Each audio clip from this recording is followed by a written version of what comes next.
Do the Republicans have the votes to pass the House plan as is? I don't think so. Talking to House conservatives last week, they are still very much opposed to this bill. One conservative was Raul Labrador, one of the members of the House Freedom Caucus. I talked to him on Friday. He's opposed to this bill, as are a number of other House conservatives. Remember, they have to stem their defections to 21 votes in the House.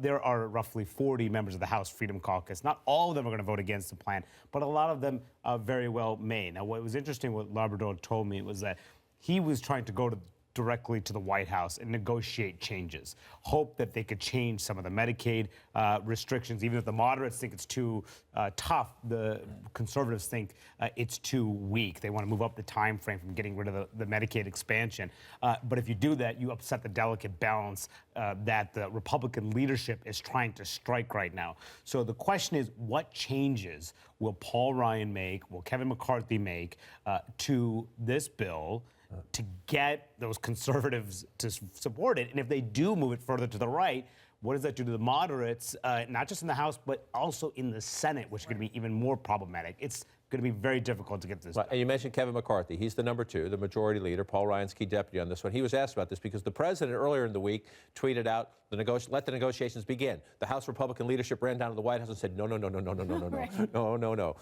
changing this bill as is. We got to get to the first step. We have to pass this as is because of that delicate balance you promised. Listen to Kevin McCarthy here insisting, oh, we're not out of the loop. We're in touch with the president. It'll all be fine. I don't see how we're out of the loop when we're down at the White House. Later today, you will see these two, a number of chairmen going down to speak with the president as well. No, as we worked through it, they took a number of looking at different amendments and debates. Are you open to moving up the Medicaid freeze date? I think right now that'd be very difficult to do.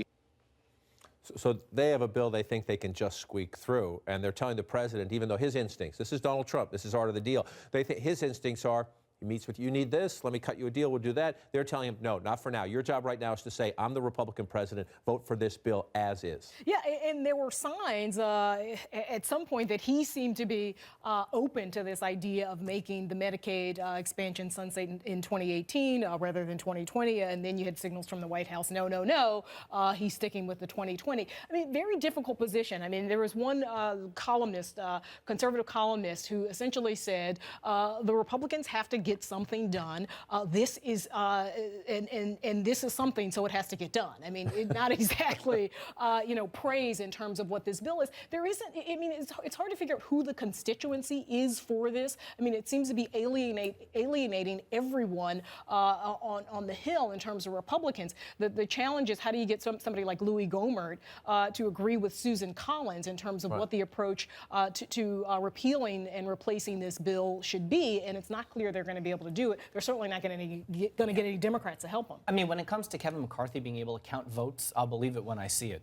You know, they didn't have a really good track record under John Boehner. They had a lot of issues being able to try to get a lot of different things through. So, you know, the votes are really important. You've seen Donald Trump try to help them out with this charm offensive, where he's bringing a lot of those folks from the Hill over to the White House. On Tuesday, Mark Meadows is going to be at the White House for another one of those bowling alley, summits, I guess you could call it. He said, well, I'm not much of a bowler, but, I'll go. But he tried to strike this really soft tone, even though ideologically, like Manu was talking about, these Freedom Caucus members being against some of the spending within this bill.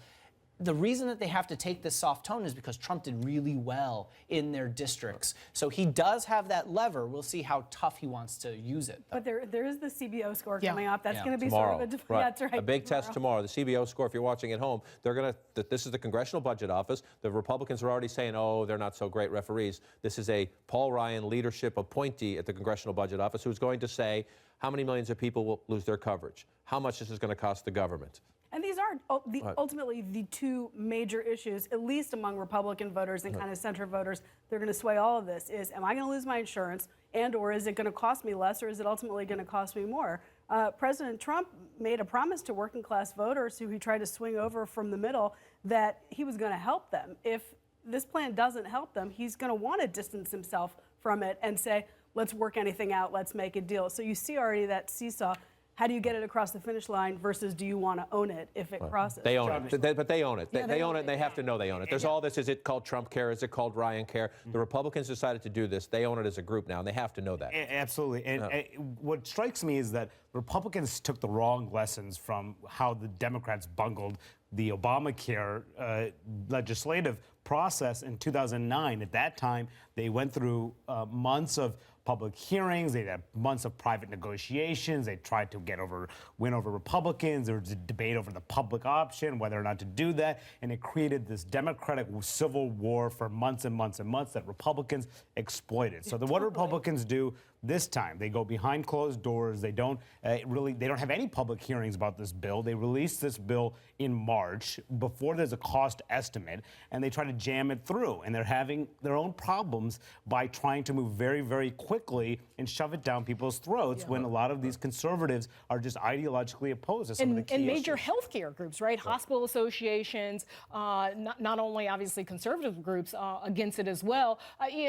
Republicans keep saying, oh, well, Democrats jammed it through, keep using that Pelosi quote about we have to pass it before you see what's in this bill. But their deadline so tight, essentially wanting to get this done by April because of the reconciliation. But my goodness, the idea that they're going to be able to use talking points to get voters on board, the idea of competition, the idea of empowerment, the idea of states having being able to innovate. I mean, people really have an experience with Obamacare currently.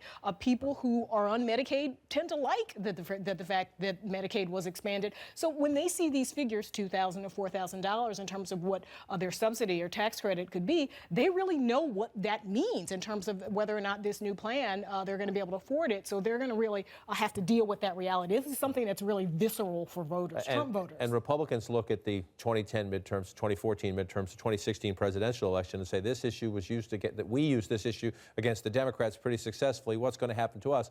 They're thinking about the politics that way. Mitch McConnell, and you've heard Speaker Paul Ryan say the same thing. Paul Ryan says, 60% of my members weren't here when we had a Republican president. They don't understand the obligation they have as Republicans to the president. Mitch McConnell trying to make the same case, saying maybe you have a policy quibble here or quibble there, but you have a job as Republicans. When you have a president of a different party, you can freelance all you want to. Go have press conferences, you guys show up with a 10-point plan to do this or that. But now we have an actual chance to change the country. We have somebody who will sign legislation that we pass. We need to get into a governing mode and start thinking about actually achieving something rather than just kind of sparring.